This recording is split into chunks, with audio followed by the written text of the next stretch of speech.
And Rhonda, can you tell us about when Larry came to you? How is he doing? What was his symptoms?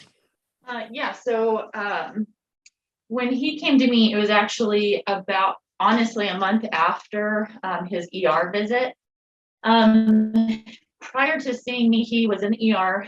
He had, like he said, all of those tests completed.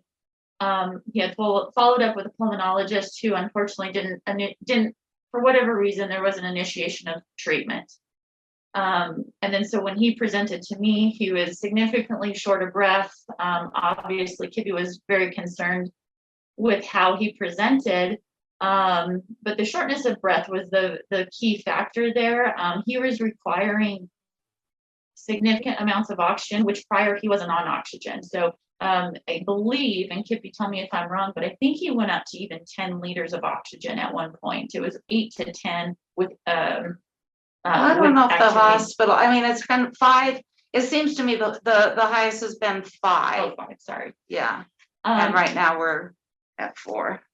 And he did have intermittent fevers that they weren't coming down very quickly, even with, traditional treatment.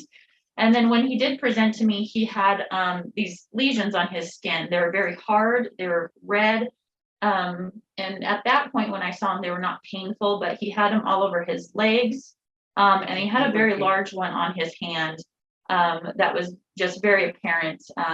So that's when he came to me. It was just exacerbated phase by that time. And unfortunately, he hadn't started treatment yet.